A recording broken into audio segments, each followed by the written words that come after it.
Hello, church marketers. Hopefully you're having a fantastic day. If you're brand new to Church Marketing University, we're all about helping churches reach out and reach into their community. And what we basically do is we take a tool. It could be Facebook ads, it could be text message, it could be email, it could be branding, it could be your website. We have a list of about 32 different tools. And we'll say, hey, if you want to use this tool, we'll give you a step-by-step plan on how to use that tool in order to reach more people and hopefully see more visitors coming to your church every single week, not because your church is all that great, hopefully it is, but because God and his kingdom is incredible. So we're in the middle of talking about one pretty cool, pretty hot tool right now, which is Facebook groups. Facebook groups right now on social are really a critical tool in order to build community. So inside our group, I thought it would be cool, since we're talking about groups, to do the course inside our group. So inside the Church Marketers group, again, if you're brand new, you're going to want to jump in the Church Marketers group because we've been rolling out this brand new course inside our group. And so if you go over, what's cool about Facebook groups is they have the ability, you can do learning units. So if you just click on units, go to the Facebook groups unit, you can go step by step throughout this course. And then we're wrapping up this course with episode 10. That's what you're watching live right now. This is episode 10. And the course takes an hour to go through. So you'll do kind of a question answer, comment, feedback. Don't skip that step. It's important. You'll answer some polls, and then there's about an hour's worth of content that you'll navigate through. And then this episode here is going to be focused all on your questions. So we've got a great list of questions that I've been taking here as we've been going throughout the episode. I've tried to take the top questions and then gonna do a quick case study too from Friendship Church, and then also have some gift cards to give away. So if you like a coffee, why don't you say, hey, that's me, I'm interested. And then if you've got a great question, throw those questions in. I probably would give this away to somebody who's asking a great question. And if you answer one too, help me out. That would be great as well. So say hello. Let me know what church you're a part of. I'm really curious too. Has your church already launched into Facebook groups, or is this something that you're thinking about? And then ask your questions as we go, and you might find yourself walking away with a gift card. So are you guys ready to have some fun? Because I want this to be fun, I want this to be interactive, and want this to be really helpful for you as you're navigating this, because this course has really brought up a ton of great questions. So I love our community because you guys are learners, and you love to ask some incredible questions. So let's jump into a couple ones and kind of a rapid fire succession here. One question that was coming in a lot is, who should we let into our group? In one of the episodes, we talk about external groups, like focusing on community first. So it's really more about a topic, interest. Maybe it's like moms of preschoolers in your city, right? Like external, it's not even really talking about the church. You're really going on a relational journey around a topic, and then it gives you the opportunity to get to know people in your community, and then ultimately invite them to church would be great when you're doing events or programs or ministries around that topic. That's a cool opportunity. That's external. The course focused a lot on internal. So we talked a lot about having one main closed group for your church, where you're going on this community building relationship journey with your church, people who call your church home. And we talked about how to do that, why to do that, the content to post in there, gave you ideas, why that can be valuable for your church if you're trying to really communicate better and build a thriving community, how you can use that group to really have this ongoing conversation of whatever you're trying to do in your season or series of your church, and really use your group to carry that conversation throughout the week. So for this answer, if you're really doing a church-wide closed group, really trying to get a thriving community, then I would say, who should you let in? I'd say people in your area. So when somebody requests to get in, again, we recommended asking them 3 questions. We talked about that. We talked about why to do that. That's going to help you screen, so you make sure you get legit people. You can look at their profile. If they're geographically in your area and they're legitimate. So you can even look and see, are they a part of like 5 groups, or are they part of like 5,000, right? So if they're legitimate and they're in your geographic area, or if they're connected to your church, maybe they're a missionary overseas, but you support them, then those would be the people I would recommend in your group. So who should we let in your group? Legitimate people who are connected to your church, who you want to be a part of that community. Now that's for the internal. For external, it's really going to be based on what you're trying to do. And I'm in all sorts of groups. I don't know about you, but I'm in groups for duck hunting, for archery, for soccer, for Kansas City Sporting, for the Kansas City Chiefs, for reselling tickets, for I mean the list could go on and on, for learning myself, for getting coaching. Like I'm in a ton of different groups, and I find them extremely valuable. And they're very, very helpful. And in fact, I thought this would be fun too. Can you guys name somebody that you met and you are friends with because of a church Facebook group? I was thinking about this the other day, like the groups that I'm in, man, some of my great friends right now I've met or really get to become a friend because of Facebook groups. Adam McLaughlin, Daniel Ermler, list could go on and on and on. Katie Allred, who runs the church communications group. Like great friends who I've got to know, I wish I could talk, because of a Facebook group. So, man, they work in both a practical sense and they work in terms of a relational sense as well. So say hello here, Keith. Hello, watching from Chicago. USA-Mexico game was just up there in Chicago. Unfortunately, the United States men's team lost. But hello, Chicago. We were just talking with Amy the other day. We need to go visit Chicago. We had a not so great experience in Chicago, so we need a great experience. Hello and hello. Hopefully you guys are doing well. Say hello if you guys are just jumping on and where you're watching from. But that's question number one. Question number two, can you link a group to a page? Absolutely. That's one way that we talked about. We gave you 9 ideas on how to promote your Facebook group for your church. One of those is link them to a page. So once you do that, when people come visit your Facebook page, it will show you that if that page has groups. So here in a second, when I get through this, I might take some time and share my screen and show you some of these things practically at the end. Can a page post in a group? Yes, you can post in a group both as you as a person and you as a page if you're an admin. So if I switch over here, let me just try this. Can you guys see my screen? Give me a thumbs up or something if you can see my screen. Hello from Ohio. I almost said Hawaii. And hello, Donna. Yes, from Kansas City. Hopefully you're doing well. But if you see my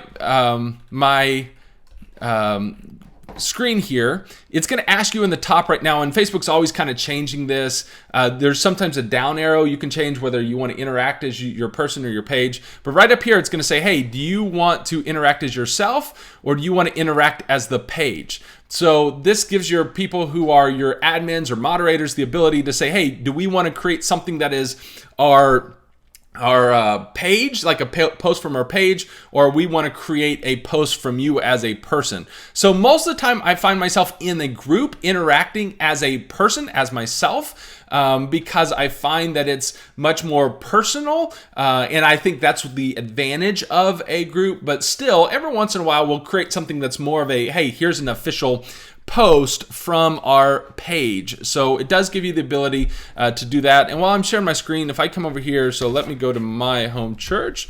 Hopefully this works. This is always the danger of doing something live. So people can find your group by doing a search. But if you come over here, like that will show, hey, here are the groups, and here are our groups that people can find because they're connected to our page.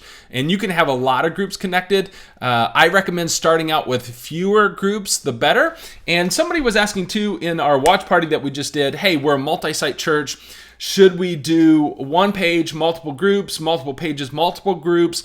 And I think my recommendation is always, when it comes to communications and marketing, start out smaller, prove and test the theory, and then multiply out of strength and capacity. So when in doubt, I would say do fewer pages, fewer groups. And once you get to the point where, like, let's say you have 3 campuses, you have one group, and you're like, man, this group is going crazy. It's bonkers. There's so much going on. We use the analogy like a building, right? When your building gets like 90% full, you're like, hey, it's time for us to start another building, launch another campus, right? When your group is like, man, it's busting at the seams and we've got more moderators, more admins, more volunteers than we know what to do with, now's the time to multiply out of strength and create more capacity. What you don't want to do, and we talked about this warning as well, don't go out and start a whole bunch of groups because you'll create yourself a headache. So fewer is better until the point where you're like, hey, we're ready to multiply out of strength. And then I think you do get to the point where you're like, hey, we've got one page and we've got multiple groups. So that's what we do at Summit Park Church. We have one Facebook page and we have groups for each of our campuses. I think a lot of that depends on your philosophy of like multi-site. Are you one church in many locations, or are you more of a, hey, we're kind of church planting here, although we're under the same umbrella? Somewhat of that, the decisions can be made based on your philosophy of multi-site. But I think fewer, smaller is better, and build up a lot of critical mass and momentum in a thriving community and then multiply out of strength. But that's a good question as well. Another user question that came in, it was, let me go back here. Does it hurt my page to move engagement into a group? So just to say that again, clarify that. Does it hurt my page to move engagement into a group? And here's a couple things. I always like to answer a question with some of the marketing principles behind, so you understand the principles, and then you can make your informed decision. Number one is this idea of, if it's working, if you have something that's really getting great engagement, then no, you don't need to change it right now. But what we're seeing for the most cases across social media landscape is engagement is moving away from pages. Like 5 years ago, you might have got 100+% in reach with your page.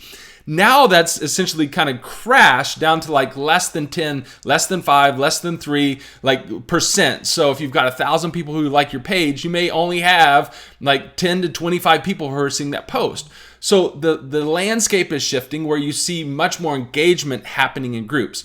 But if you're one of those rare cases where like your page is going bonkers, then you don't necessarily maybe need this because you're just kind of that unicorn. You are the exception to what's happening, and just keep moving forward and tell us how you're doing that, right? But I think there is a strategy where you look at content and you're like, hey, we have this objective, we have this content. Does it fit our page best, or does it fit our group best? And then you're able to make informed decisions where you want this conversation and engagement to happen. I think having both tools in your arsenal helps you make that decision. And then you say, hey, this is great for our page. And remember, we talked about, I recommend your page being your community focus, and you're posting things that deal with your community, that deal with the majority of your church. And we talked about kind of the algorithm dilemma and why that impacts the content decisions that you make. But use your page to really post content that deals with your big core values, the majority of your church, your community, and then use your group to have conversations about internal things happening at your church. So does it hurt your page to move the engagement into the group? If you do it the right way, no. Both things will thrive. And here's one of my favorite little kind of ninja tips for you guys. And if you have a thriving page and a thriving group, here's how you can leverage them each way. So let's say you have Easter coming up and you're doing, or Christmas coming up. It's probably more applicable to when this is happening, or big back to church, back to fall, back to school, whatever it is, right? So if you have like a 90-second, 30-second invite video to this big event, you are going to post that on your page, right? Because that's your community focused. You're inviting the community. You're encouraging the entire church.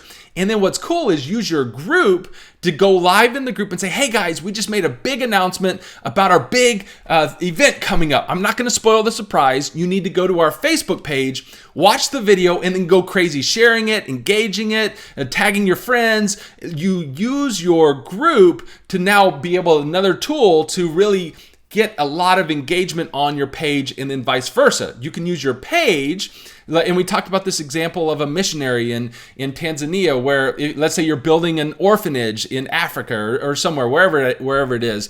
You use your page to maybe do like a 30-second, hey, we're celebrating because we're doing the grand opening of this orphanage or whatever. We're going to have the missionary, that's the point person of this, do a live interview inside our group. We'll see you guys there, right? So your content on your page was more community focused. You're building excitement and you're like, man, that's so cool. The church is giving back and helping people all around the world. And then if you want to go deeper, you just cross promoted your group in order to go deeper as a part of the ongoing conversation and community. So when you have both, they will both help each other. You can use them to play off each other, and it can really be a great partnership there as well. So hello, Hannah's saying hello, and you haven't launched your group yet, but we're excited to do so. CMU has been a lifesaver. Well, I laugh because there's been some people, I know Christy and I have talked about this, where you hear something like Facebook groups are doing awesome, and so you go out and you launch a whole bunch of groups, and then you create yourself a headache. So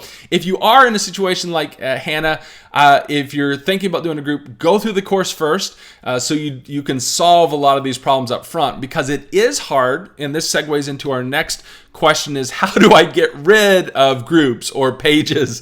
Because there are a lot of people that hear something, maybe they hear it at a conference, like groups are awesome, groups are reaching people, so they go out and start 10 groups. Or if you're in a situation, I think this is just common to church communications and marketing world, where you get excited about something, so you launch a whole bunch of those things. It's kind of like more of a good thing is just a better thing, when often it's not. So some churches have just like, hey, we've got a page for our church, we've got a page for our students, we've got a page for our kids, we've got our page for our men's, we've got our page for women's, we've got our page for our Friday morning study, we've got our page for, and the list goes on. Now all of a sudden you have like 20 pages, 50 groups, and you just can't manage or handle all that, and it's not thriving. So Hannah, certainly I'm excited for you guys. Let me know how else I can help. But if you're in a situation where you've already kind of jumped over, you got a little too excited, and you've started all of these things, and you're like, how do I backpedal? How do I get rid of groups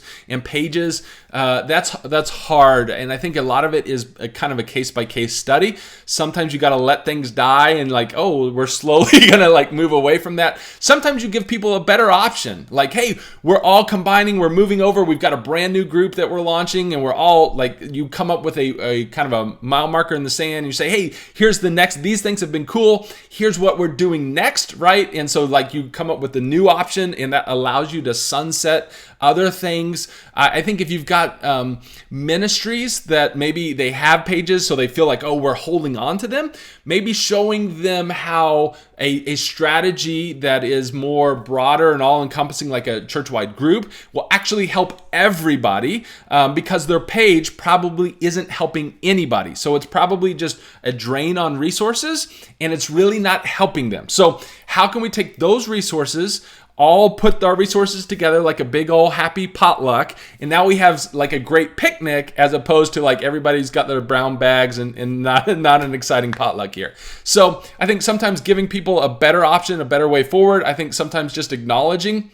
And this is where like being able to measure and see what is actually working. So are these pages, is your strategy, is the resources and energy that you're putting into actually helping your church? If it is, great, double down on it, add more resources. If it's not, say, hey, let's call it timeout, let's call it for what it is, and let's get a better path forward. And that's what I love about CMU and other resources that are your team can all go through them, is you can have all your ministry leaders, your volunteers, or your board members go through them. So now you can be like, okay, is this something that we'd want to move to solve kind of what we're seeing, the ineffectiveness that we're seeing? So sometimes having a conversation around a common language and a strategy that you can evaluate and be like, you know what, let's do it. That sounds much better, much more exciting. We can all pitch in together and we will all win. So I think a lot of that is going to be based on your situation, your culture, your circumstance, how far in you are to this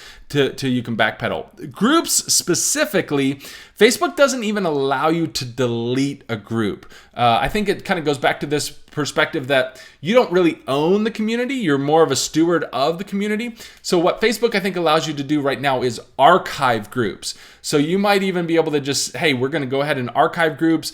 Sometimes we've done this where it's like, hey, this group was for a season, and we're all moving over to this group. Like we did that with some social media groups that we had, and we moved all over to the church marketers. So hey, here in like a few weeks, we're sunsetting, we're archiving this group. So be sure you jump into this group, right? So you can kind of go through this transition period and then archive that group and move over to whatever's the new thing that you're moving into. So that's what I would recommend in terms of if you're trying to get rid of pages and groups. Give people a better option that they're more excited about, that it's going to be more effective for them, and hopefully they're like, man, let's do that. That sounds better than what we have been doing. Harry's asking, would this work for a community Bible study? And Harry, that's getting into kind of that more, I think, external group type, which I want to bring in some other thought leaders, and that's kind of one of the ways we're going to take this course next, is to talk about how you use a group to externally reach into your community. But absolutely, there's like 1.2 billion ideas, external ideas that Facebook groups would work for your community. So where you pick a topic and the group becomes not church-centric, but topic-centric, and then you go on a relational journey with people in your community, and then it gives you the opportunity to then every once in a while talk about things happening at your church. So would this work for a community Bible study? Absolutely. So, and it's really going to depend on what your objective is. Is your objective, hey, we want to find people in our community who maybe have an interest in the Bible, but maybe they've never really studied it before. Like, so you might be able to say, hey, if that's that, I'm excited about that. I love that. Harry, if your gift is, man, I love to really teach people how to study the Word of God. And there's so many people who have this interest, but really maybe they're too afraid to come to church, but they would jump into a group, and we're going to do a weekly kind of a study. This is another idea, Harry, that you could do a learning unit inside that group. So you might have 10-minute episodes in a learning unit that's like how to study the Bible. And I know there's a great book out there. I think it's literally called How to Study the Bible. But you just walk through simply like, how do you study the Bible? Where do you start? How do you understand context? How do you understand what it meant to the original audience? How do you understand what it means to me, right? And so maybe you have a learning unit where, hey, everybody that's jumping in this group, take an hour and go through this learning unit that's going to kind of give you the basics of context and study and where to start and about the Bible, that it's broken up into 2 sections, right? And there's so many books that make this one book, right? Like you could, if that's what you want to do, absolutely. I think again, it goes back to those questions we asked. Who is your target? What are their objectives? And then what are your objectives? So you might say, hey, Kansas City Bible Study 101. We'll teach you the basics, or like, are you curious about the Bible but have never really studied it? We will teach you week by week about the Bible, and say we'll go on this journey together, right? I think that's an exciting way to get to know people, teach them about the Word of God, and go in this kind of Facebook group journey with them. But there's so many ideas that you could do on that, or that is an external. Again, this course that we did was more talking about how do you do internal communication better using a Facebook group, build a community of people who are already connected to your church, where, Harry, this is a great idea for external. And there's more ideas that are coming kind of in phase 2 of this course, but it was just too much to kind of take on right out of the gate. And I recommend most churches, unless you're really good at understanding how to build a community, and I would kind of refer you to that episode we did on the crash course on leading a community. Unless that comes naturally, like you're a Katie Allred type person, then you might start with that internal, really learn what it means to lead a community, to build a thriving community, learn what it means to be like the many kind of mindset, and then go external after you're like, man, I really understand understand how to be a steward of a community, now I'm ready to kind of go into my community and kind of have some of these external based groups. But Harry, why don't we give you, that's a great question. Why don't we give you a Starbucks gift card here? If you message the Church Marketing University page with your email address, we will get that to you over the next couple of days. But great question, Harry. If you're just joining us,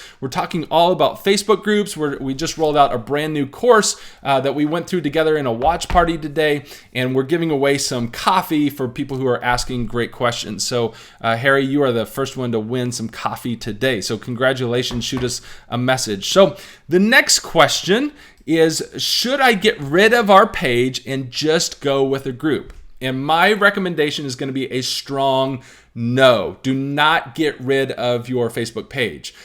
Even if you're not seeing the results on your page that you want, don't get rid of it. You're still going to want your page to run paid advertising. Facebook ads can be extremely powerful for churches. If you haven't really gone into that, we've got a course on Facebook ads. We've got a conference on Facebook ads. If you're not using things like the Facebook Pixel or custom audiences, those can be extremely powerful in reaching out into your community and starting new relationships and going on a journey, inviting people to your church. If that sounded like a foreign language, like, man, I don't even know what the Pixel is or custom audiences are, like, I'm so confused, like, that really is the secret sauce to Facebook ads. And we talk about that in the Facebook ads course and in the Facebook ads conference. So you guys can jump into that. And just a side note, if you're like, man, all these courses sound awesome, where do I get all the downloads for all this? We are going to be doing Surprise September again this year. So we've done this before, where in the month of September, we open up Church Marketing University for free for everybody. So your church, your entire team can go through it for free. You can check out all the courses.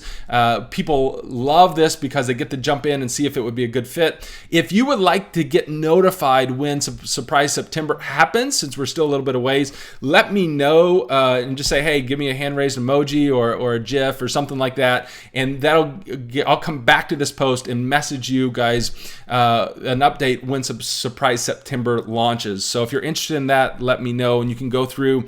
It's typically best to say, hey, we're going to use the month of September to jump in like the Facebook ads course or the conference. And we've got, like I said, we've got like 30 some courses now and quite a few other bonus conferences that you can jump in during Surprise September. So the next question is, how do we keep people from spamming the group? How do we keep people from spamming the group? A couple different ways. One, if you're careful about who you let in. So if you're asking the right questions, so we're going to ask, you could ask, hey, how long have you been attending Summit Park Church? Question number one. Question number two is, what is your email and phone number so we can get a hold of you? And question number three is, like, how are some ways that we can pray with you, right? So if you're asking those three questions in order to get into this internal group, you're probably going to screen out a lot of people who might be trolling or looking to troll or creating problems, right? So one way is to screen the right people. Number two is you're going to want to turn on the setting that says, hey, anybody who wants to post in the group, their post needs to get approved before it goes live by a moderator or an admin. So it's going to stop anybody from just randomly getting in and now posting and going crazy about their business or about their multi-level marketing scheme or their pyramid, whatever it is. Like you can set gatekeepers, and that's where I recommend building a team, and we had an episode on that. So you can kind of have some control on who you let in, who gets the post, and what gets approved. And then the third strategy, what I recommend, is you want to create anchor posts. So this helps you basically give an outlet for those things that people want to often talk about. So maybe things would be, hey, maybe they are wanting to post about their local business. Well, maybe once a month you say, hey, there's a lot of great businesses represented in our church. If you've got a business, let us know in the comments, right? That's an anchor post that allows your community to drive into your comments, as opposed to having 30 random posts about businesses. You now have one anchor post with 30 comments about all your businesses. So anchor posts about prayer requests, about cool stories, about their businesses. You look for things that you're getting a lot of people who are trying to post, but you really don't want to approve that post. that probably could give you an idea of what your anchor posts should be. So anchor posts are a great way to kind of take what might come across as spam, narrow it all down into really good, thriving, helpful post. So you're kind of looking at it and changing it to be a positive as opposed to a negative. And then the other good thing too is if people have to give you their number and their email address in order to get in the group, now if you've got a topic, and we talked about this in the Leading a Group episode, like you've got a way to get a hold of people. And your job as a leader or whoever's going to be leading this group is to protect the culture of the group. So if you see somebody who maybe the culture of the group is we want this to be a place of encouragement, and you start seeing Ryan, let's take me for example, I'm just being a jerk. Like every week I go in the group and I just find somebody to get mad at, right? And I just say something that maybe it just has an edge to it. Well, now part of your role as far as protecting the culture might be to either call, text, email Ryan because you have their contact information and say, hey, let's just talk about this. You know, you're a part of the group. We want this to be an encouraging. Is there something going on, right? So you're going to lead in that way where you're going to reduce the spam or the stuff that you don't want to see in your group just by that old-fashioned relationship building and leadership. So that's what I would say. Want are like 4 ideas to keep people from spamming the group. Yes. Okay. So a lot of people are saying to message me again. If you want to be reminded, just let me know about Surprise September. Let's go back up here. Travis was asking the question, what are the first groups I might create? Travis, there's an episode in the course that says it's where to get started. Start there because it'll explain. My recommendation is to start with one group, a closed group, with a small group of people. And then you build out from there for culture of people who are connected to your church. So in that episode, I'm going to recommend just kind of the step-by-step plan on how to build out the group and where you start. And I would start with one group and see if that's something that's really going to work for your church and then expand from there. Don't make the mistake of starting like 10 groups. Start one and then go from there. And I'll walk you through what I recommend step-by-step in that episode. So check that out.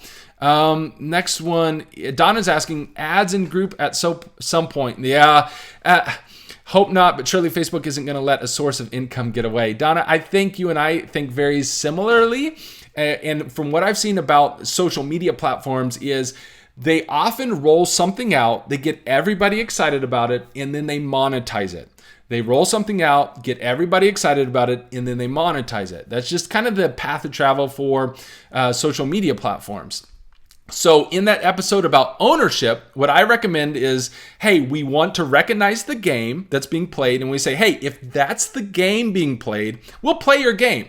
So when the Facebook groups are hot, let's do a Facebook group. But we also know at some point, Facebook could have every right to say either they're going to allow people to run ads into your group, or they're going to say, hey, if you want to talk to people in your group, you're going to have to pay up. So if that's the case, use your group, and we talked about using rental properties to build properties that you own. That's why I'm a big proponent of using your Facebook group to build up your email in your texting database. That way, when this happens, whatever it is, whatever's coming down the pipe next, you have the ability to make the decision to say, hey, if you don't want to play that game any longer, you've got everybody's phone number and email address that are people in your group, and you can take your ball and you can go elsewhere. You're using a rental property to build properties that you own. So I do think at some point, Donna, the Facebook group heyday, it will probably come to an end, or they'll monetize it, or they'll allow other people to run ads into your group, which creates all sorts of potential problems. So I don't think... I think it's coming, but I don't think it'll happen right away. So I do think you have a window in which churches can really thrive with Facebook groups. And then if you're using it to build your database, you can make that decision. You can be prepared for that down the road. Now, if you are, the flip side of that is if you are wanting to run ads to people in your group, again, using your group to build your database is going to also allow you to run ads to people in your group because you can create a custom audience. And we talk about that in the Facebook ads conference and course. So if you're like, hey, I want to kind of do that more advanced thing, if you're thinking like that, like an advanced marketer, we'll walk you through that strategy if you're on the other side of that, like, hey, I would love to run ads to people in groups, we'll show you how to do that. But that's a really good question, Donna. And speaking of really good question, Donna, why don't we give you a Starbucks gift card as well? So message the CMU page and say, hey, I want it. Here's the email address I want the gift card to go to, and we'll get that to you over the next couple days. Give our team a little bit of time to wade through all the messages and get that to you. Now, if you're not Donna, don't message the page that you won, because you haven't won yet. If you want to win, you need to ask a great question like Donna. So way to go. Congratulations, Donna, on that. The next question was, will a group take up a ton of time? Here's the principle behind that question, because that question is asked a lot when it comes to any area of marketing and communications. It's like, hey, I don't have any time. Is this going to take a lot of time? And here's what I learned from a mentor of mine when I was planning on being a youth pastor, Pastor Scotty Gibbons. He would say this: ministry flows out of relationships, relationships take time. Ministry flows out of relationships, relationships take time. Somebody put that in the comments, because marketing is not just spamming people. It's not manipulation tactics. We define marketing as starting new relationships, tools to help your church start new relationships. So if you want to use tools to start new relationships, guess what? Relationships take time. Ministry flows out of relationships. Relationships take time. So if you're truly using marketing the way we feel like the Bible instructs us, that it's based on discipleship, it's based on relationship, it's not just based on random spamming tactics or one-way blasting people with a message. It's really this relationship discipleship process, and you're using tools like Facebook groups or your website or ads, then it is going to take time. Now, here's the brilliance of something like Facebook groups. If you can round the corner, and we talked about this in one of the course episodes, is how a Facebook group is not built on a one-to-many communication platform. It's built on a many-to-many communication platform. It's different. It's different than radio. It's different than television. It's different than just one-way communication, which is great. It's many-to-many. So part of your role as a leader is you're building the environment and atmosphere. It's like you're building a coffee shop in which all these conversations, many to many, to happen. So your role is not necessarily the megaphone. Your role is you're building the environment. You're setting the stage. You're setting out all the tables, and you're leading the conversation. Now, if you're doing it that way, what's great with a many-to-many communication channel is oftentimes a lot of the heavy lifting, the relationship building, is happening at those tables, and you don't necessarily have to be a part of it in your time.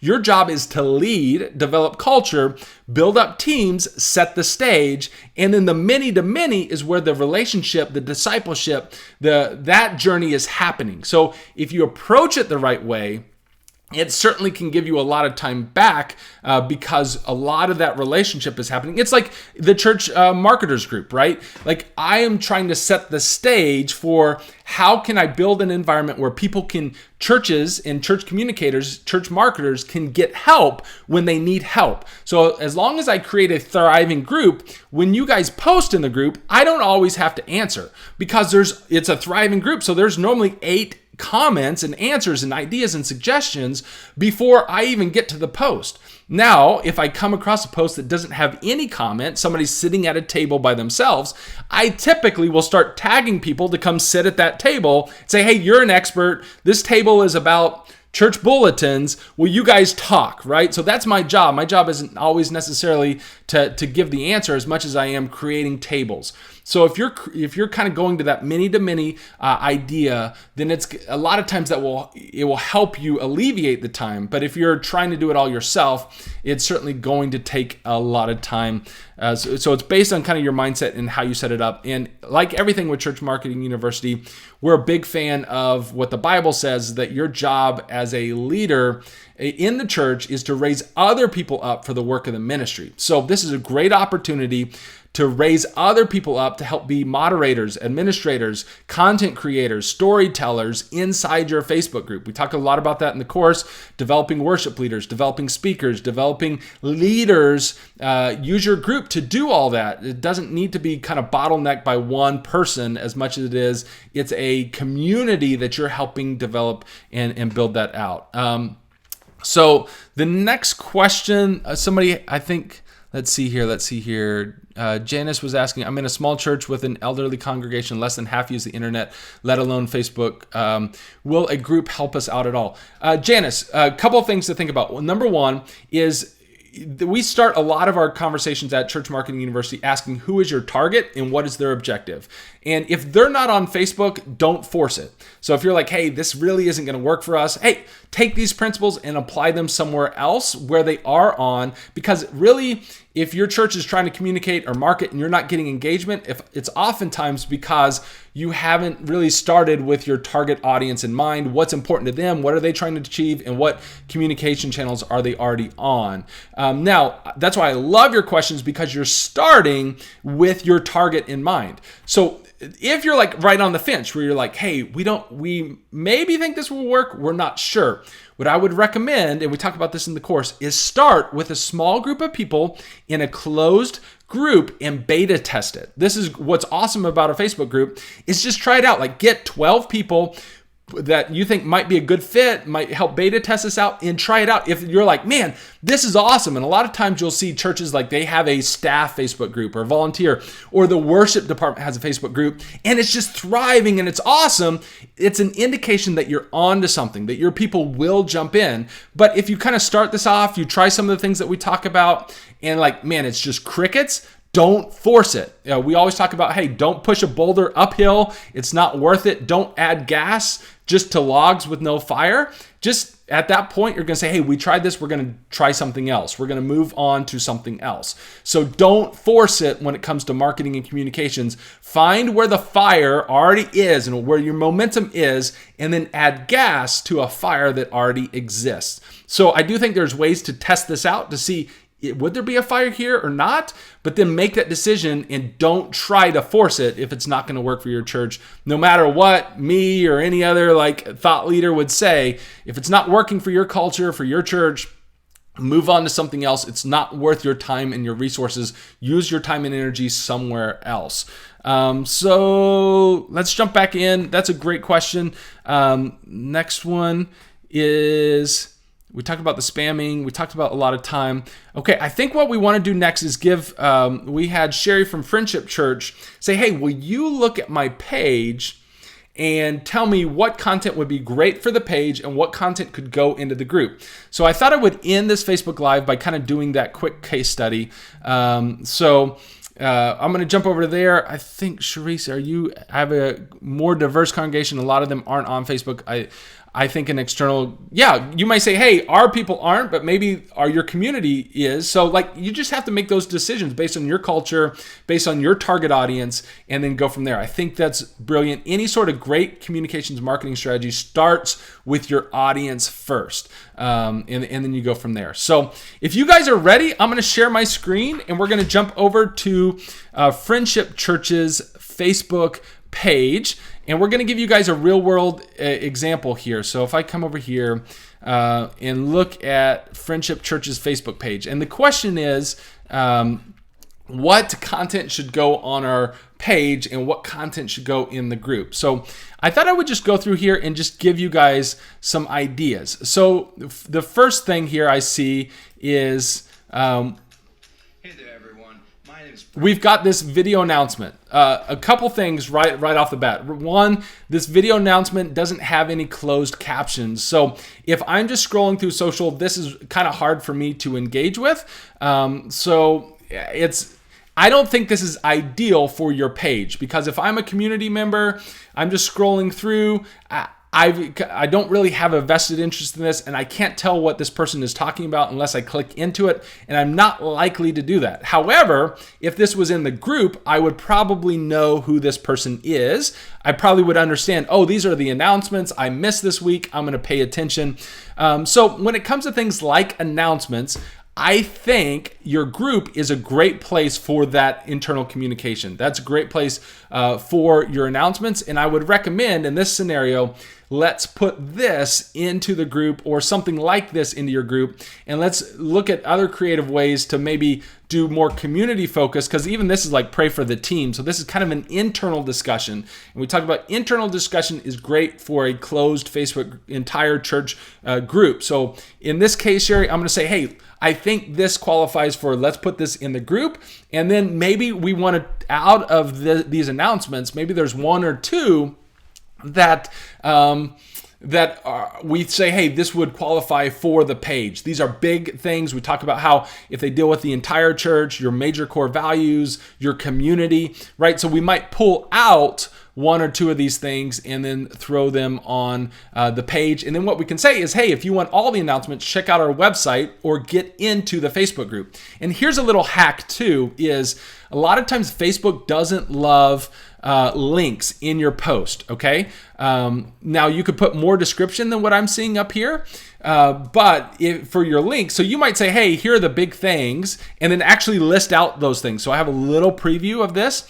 And then the first comment, make the first comment from the church saying, hey, if you want more information on where, check out our website, our events page, or jump in our Facebook group, right? And then put your your links down here as one of your comments on your post. That way, Facebook is not going to throttle your post, because Facebook doesn't love it when you send their traffic somewhere else. I mean, if you ran a restaurant and there was somebody right in the doorway of your restaurant that says, hey, there's a better restaurant over here, are you going to let them in your restaurant? No. So Facebook doesn't love it when you're saying, hey, go elsewhere, go away from Facebook, okay? So a little game, a little kind of tip or a little hack is don't put your redirection maybe in the official post, put your redirection down in the comments.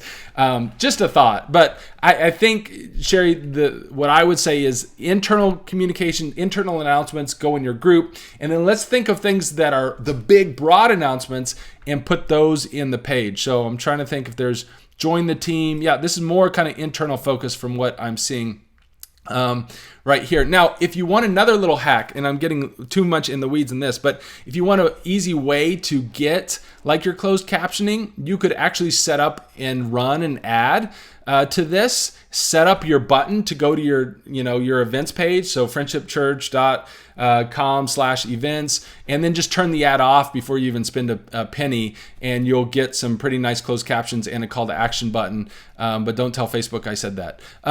Anyway, let's go next. So this one, the next post here is, who are you inviting to church this Sunday? Again, I think this is a great example of what could go into your Facebook group. And in this case, what I would love is, let's put a face to this. Let's have somebody that is great in front of the camera, who can be bubbly, who can think through, and we tell them, hey, here is one reason why people should be excited to be at church this Sunday.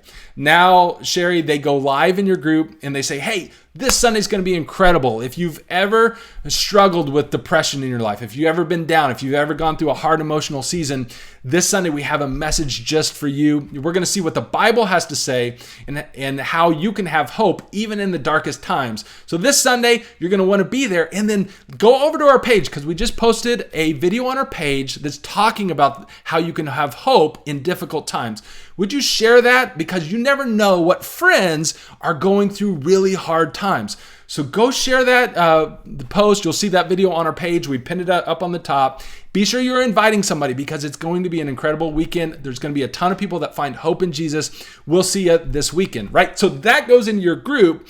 The content about hope in dark times goes on your page, and then they work together. So this is another great example of how do we take this idea and take it a little bit to the next level and use our group and our page to really have a communication channel that really works and makes sense. So is that making sense? Is that track? Are you guys there? Do you guys have pushback? You're like, well, what about this? What about that? Give me some feedback on that, because I love to hear, like, is this hitting home, or you're like, oh man, that's so confusing. I'm not really getting that. So it's clear up here, but sometimes it doesn't come out as very clear. So let's go to the next one. This one is at Mega Kids Camp. So this is cool. Like, I think this is really neat. That's a public page post.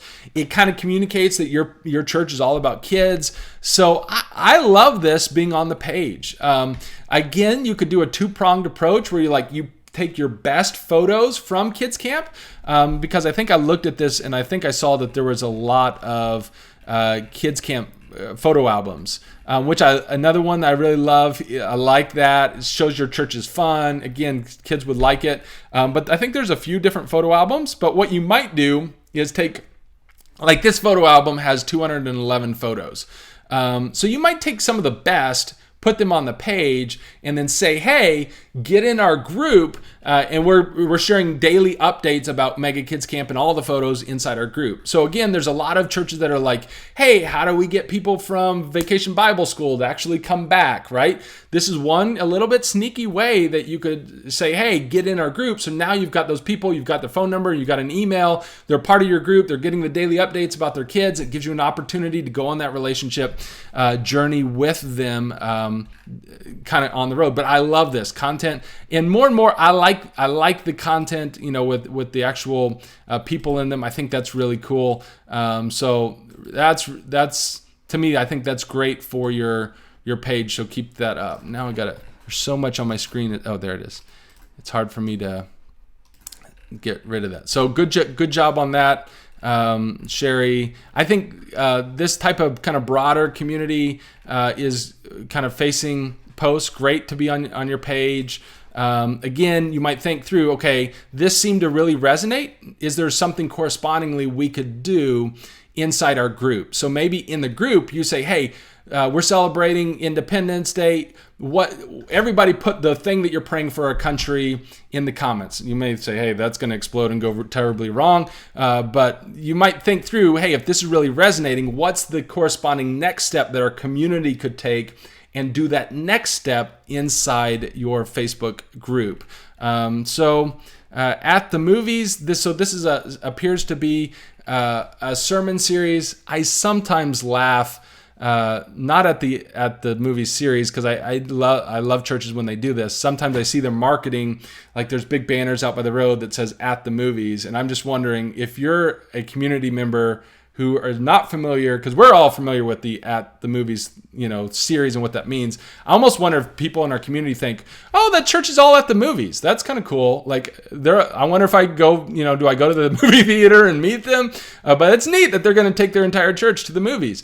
So anyway, just be careful on some of the way we communicate. That's why I do love if you can do a person, a video, somebody explaining, thinking of our target audience, like why should they care? And let's start the conversation with why they should care. Or, you could go on and say, hey, what is your favorite movie of all time? If you could only watch one movie or only have your family, what movie would it be? Let us know. And we're in the middle of a series at the movies. In fact, this week we're looking at fill in the blank movie. And if you've ever, touch on a pain point and explain how you're going to answer that based on the Bible this week, right? And if you can add context, I always think that that's better. So I would, again, think through. I like this. Again, I think it's series driven. It's kind of a community invite.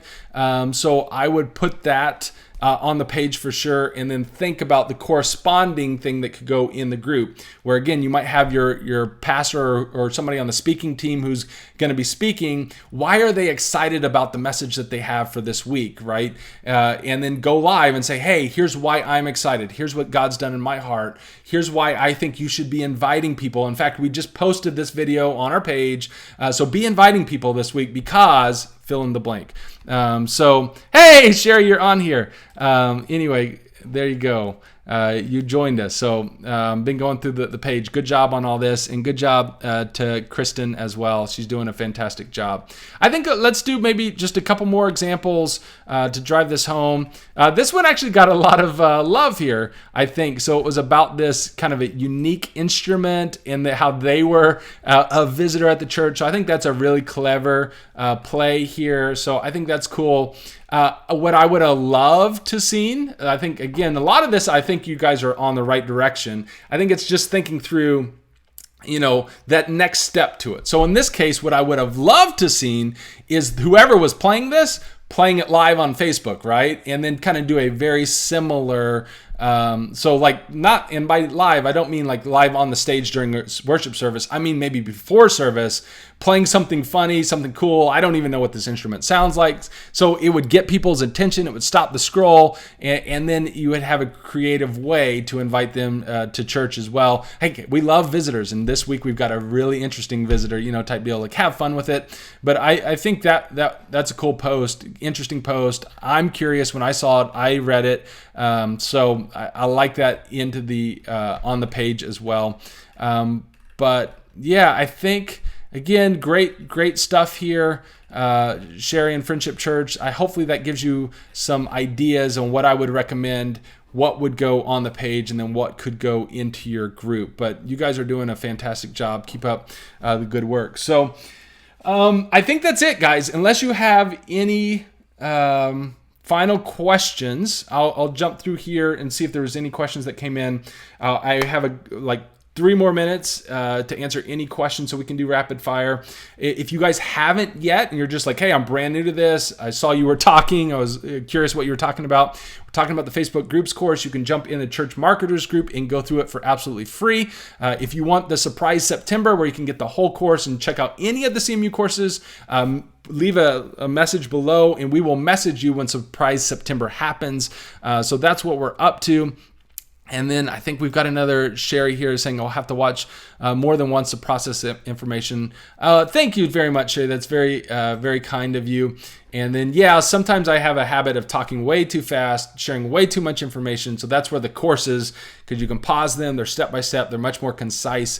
And then we try to also, what's cool in CMU is you're going to get all of the notes, all the downloads. So it helps you really process all that. And then if you're going through the course in the Church Marketers group, there's question and answer. There's polls that you take. So it really helps the learning process as well. So this, Sherry, I'd recommend jump over and be sure you're going through the learning unit in the CMU group because it really helps kind of internalize it and apply it as you go through it. Thanks for the info on the links into the comments. There's all sorts of little hacks like that. That's the hard part because if you understand how Facebook and these social platforms are set up, then you can know how to play the game and get the most reach. But if you just think to yourself, Facebook is trying to make money. The more time that people spend on their platform, the more money they make.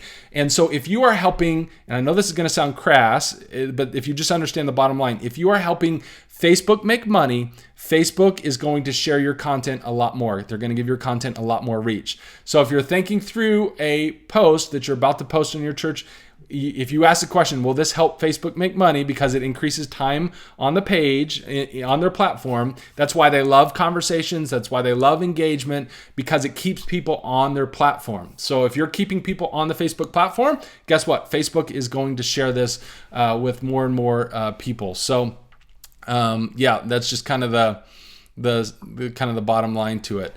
Pam is asking, do you have examples of churches with different services, modern versus traditional, who have separate pages, or is it best practice to retain the church Facebook page and set up a group for the modern worship community? I'm getting pushback when I recommended sticking with the group. Oh man, Pam, that's a really hard one. I'm probably going to recommend still going with more of a unified approach and still going with one page and one group, and then finding ways to make the content where everybody can relate and cares about it. I think the more you start splintering out, that feels harder to me. And I would almost rather take the problem of, hey, we have a little bit more diverse groups here. How can we craft our communication so both those groups really care about it? Because obviously your services, there's a specific taste in modern versus traditional in terms of the worship style. But I think there's plenty of content that you can do on your page in your group that's not going to be specific to a worship style preference. We've used the example of like a missionary over in Tanzania and maybe a church starting churches, across the world, or starting an orphanage, or supporting or sending a team.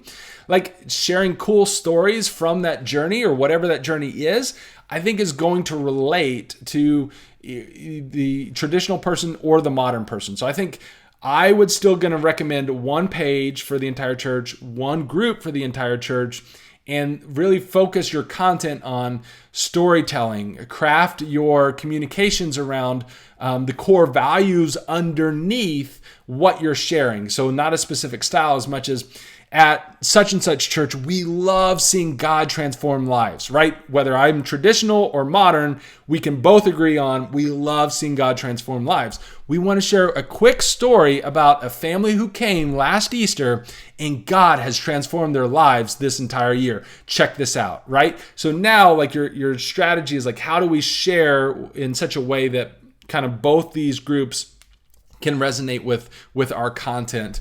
That's probably what I'd recommend. Then if you have really specific communications for your groups, like you have a specific traditional or specific modern, in this case, what I would recommend is when people are getting into your Facebook group, use one of your 3 questions to ask, which service do you attend, the traditional or the modern? Now in your database, you can say, hey, we're going to tag these people traditional when they come in or modern. So now if you need to communicate something like, got to be careful what I say, to the modern service, right? Like, hey, modern service, we're not having it at the church. We're going to have a picnic. So see you there. You can just use your database and segment those people and communicate that via email as opposed to social. So that's just some thoughts for you there. I think less is more most of the time with marketing and communications. And still having an element of that we are still one church, even though we have different preferences on our communications. So, the group ignore. I'll have to check it out after I jump off here, Pam. But I think we're tracking as well. Gotcha. Okay. Let me see. Will there ever be scholarships for joining CMU? We are a small church with very limited finances. Janice, we do have a scholarship program. So if you're a church under 100, when we go to launch, so if you're part of Surprise September, we will ask you how large your church is. And if you're a church under 100, we do have a scholarship program, or if like you're a church plant, we launched that last fall. So we're having a lot of churches that weren't able to jump in before, that are able to jump in. Hey, Kenny's on here. Hello, Kenny. Yes, it is crazy to see how many different courses that we've got inside CMU. And Kenny, we still need to get your course in. Kenny is a legend. For those of you guys who may not know Kenny, Kenny is one of the most incredible guys you will ever meet. And if you ever have the chance to go to a Waffle House with Kenny after midnight, do it. It needs to be on your bucket list. Yes, there is so much to, I understand there's so much to digest in this. If you feel a little bit overwhelmed, I would recommend be sure you jump in the course, because it's going to give you that step-by-step process. It's going to really break it down. It takes an hour to go through the entire course, and it's going to give you the action steps after each one. So yes, yeah, Kenny, we do have a scholarship program. Thank you for your kind words. Yes, Kenny, I so agree. So you guys are awesome. We're going to have a Kenny, we need to have an after party. That's one thing I didn't think of, but you guys are incredible. Love you guys. Let me know if there's anything I can do to help resource your church. At this point, we're going to kind of put a bow on the Facebook groups course. I probably shouldn't show you this, but this is my to-do list this week. This is old school. I went paper this week, but we are finishing up our plan a visit course, our video announcements course with Adam McLaughlin, our follow-ups course with Ryan Keller. Our church plant marketing kit is coming on. I'll be down in Springfield, Missouri with the Church Multiplication Network working on the church plant marketing kit. And our Christmas kit, drum roll, our Christmas kit for CMU members is going to be coming out. We're working on that. That's all on my to-do list. And add on top of that, Kenny, we got to get his course, and we've got a lot of exciting stuff coming up with CMU. So you guys are awesome. Thank you so much. If you know somebody in the church communications world that would benefit from this course, from this conversation, from some of the CMU resources, let them know below. That really helps us get the word out and resource other churches.